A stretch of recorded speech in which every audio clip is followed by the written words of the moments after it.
Assalamualaikum warahmatullahi wabarakatuh. Perkenalkan, nama saya Fitri Syarahman. Saya dari kelas 01 ingin memaparkan hasil identifikasi 10 komponen utama yang ada pada program PAUD atau kelompok bermain yang ada di sekitar tempat tinggal saya, yaitu TK TPA Fastadikul Khairat.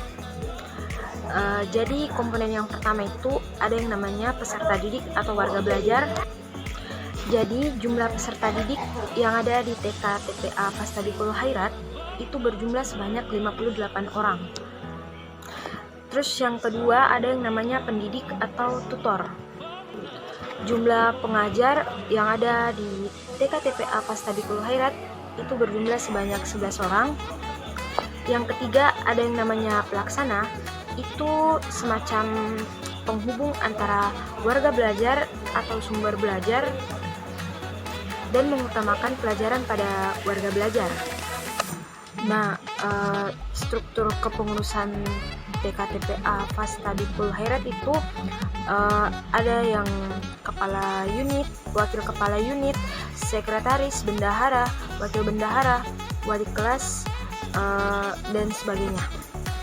Terus yang keempat itu ada yang namanya warga belajar atau biasa disebut dengan sekumpulan warga belajar yang saling membelajarkan pengalaman ataupun kemampuan dalam rangka tujuannya itu untuk meningkatkan mutu dalam taraf hidup kehidupan.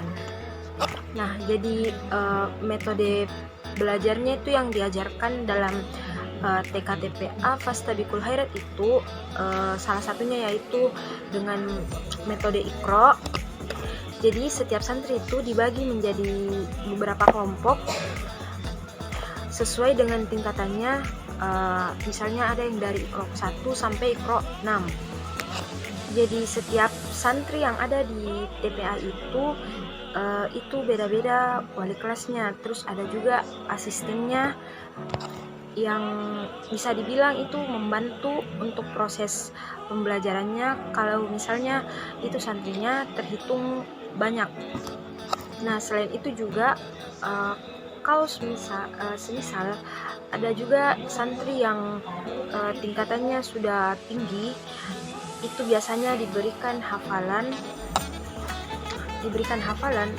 gunanya itu untuk bisa menyelesaikan yang namanya wisuda di dalam tingkat TPA. Lanjut, yang kelima itu ada yang namanya sarana belajar atau biasa disebut dengan perangkat atau fasilitas yang menunjang proses terselenggaranya proses pembelajaran. Nah, salah satunya itu yang dipakai misalnya ada Iqra, Al-Quran, papan tulis, bangku, dan laptop juga berguna sebagai penyimpanan data-data santri. Nah, yang keenam itu dana belajar. Itu sangat dibutuhkan dan digunakan dalam perencanaan dan operasionalisasi pembelajaran. Nah, sumber dana ini tuh biasa diperoleh dari infak orang tua santri per bulan, bantuan dari pengurus jamaah masjid, dan juga infak warga sekitar. Nah, yang ketujuh tuh panti belajar, yaitu tempat terjadinya proses pembelajaran dan menggunakan yang namanya fasilitas di lingkungan warga belajar. Jadi TK TPA Fastadikul Khairat itu menggunakan fasilitas yang tersedia di mana dinaungi oleh Muhammadiyah. Jadi TK TPA-nya ini berlokasi di Masjid Fastadikul Khairat lantai 2. Nah, yang kedelapan itu ada namanya program pembelajaran.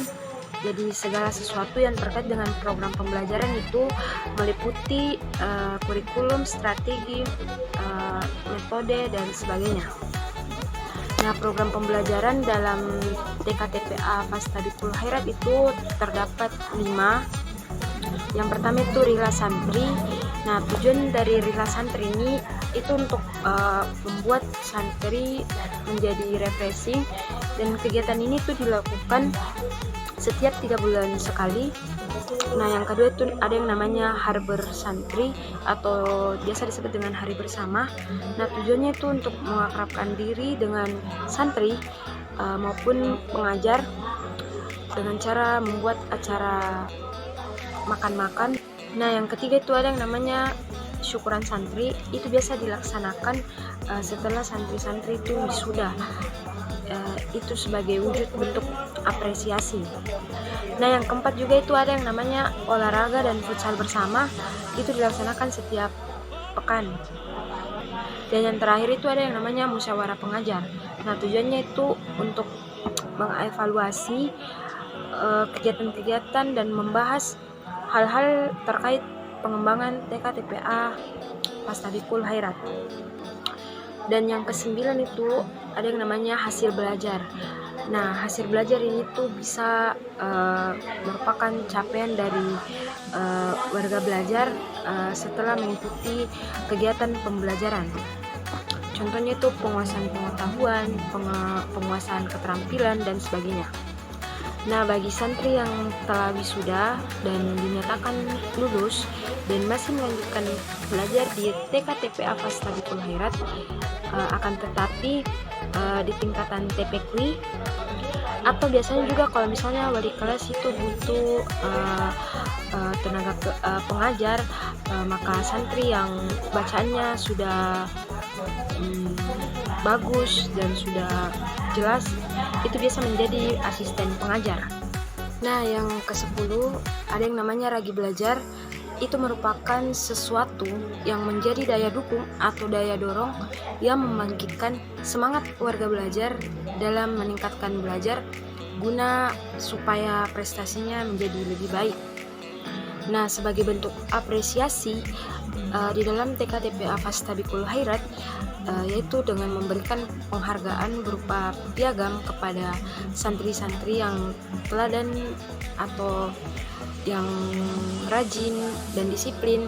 Nah, selain itu juga TK-TPA Fastabikul Khairat juga itu terkadang mengadakan lomba untuk para santri setiap bulan Ramadan, dan mereka yang menang pun juga diberikan penghargaan berupa kado. Baik, mungkin itu saja pemaparan saya hasil identifikasi 10 komponen utama yang ada pada program pendidikan non-formal. Kurang dan lebihnya mohon dimaafkan. Wabillahi taufiq walhidayah. Wassalamualaikum warahmatullahi wabarakatuh.